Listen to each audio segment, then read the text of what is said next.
After months of protest and unrest, Iranian women may finally have something to cheer about.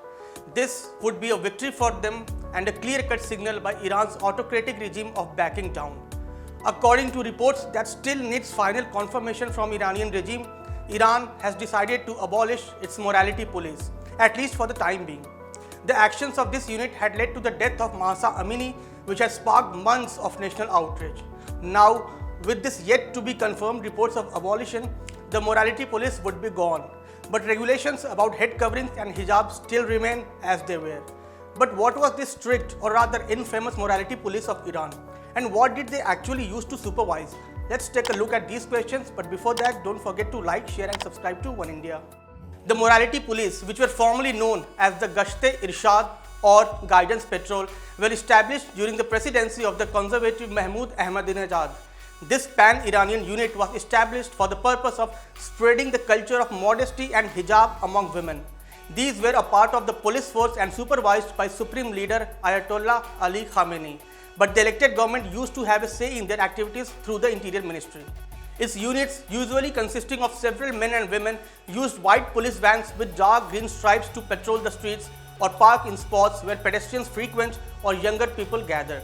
Wearing the hijab was made mandatory in Iran in 1983. In 2006, this unit began patrolling the streets, tasked with enforcing the laws on Islamic dress code in public.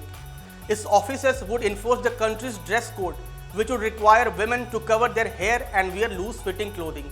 For violations, they would issue verbal warnings or detain women and take them to re-education centers. Other than this, they also had the ability to arrest and detain people for drinking alcohol or for attending mixed gatherings of males and females who were not related to each other. According to Iranian law, all women above the age of puberty must wear a head covering and loose clothing in public, although the exact age is not clearly defined. In school, girls typically have to wear the hijab from the age of 7, but that does not mean they need to necessarily wear it in other public places. A major part of Iran's social regulations are actually based on the state's interpretation of Islamic Sharia law, which requires both men and women to dress modestly. However, in practice, the morality police had in the past primarily targeted women.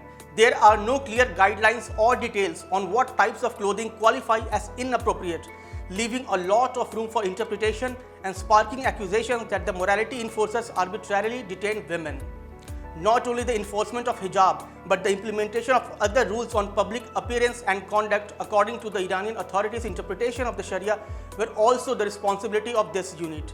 In 2010, for instance, Iran's Ministry of Culture and Islamic Guidance issued a template for suitable haircuts for men in order to halt Western influence on culture, and the morality police were tasked with enforcement at salons. However, there are still no final confirmation of the closure of morality police from the Interior Ministry, which is actually in charge of it. Although Iran's Prosecutor General has confirmed this development, but conflicting reports are still emerging about it. Iranians have called for a 3-day strike amid these conflicting reports, but one thing is sure. If the morality police is finally abolished, this would be a real victory for the Iranian women. This was all about the morality police, which is said to being disbanded. We hope you would like this new video. Thank you for watching. Subscribe to Oneindia channel and never miss an update.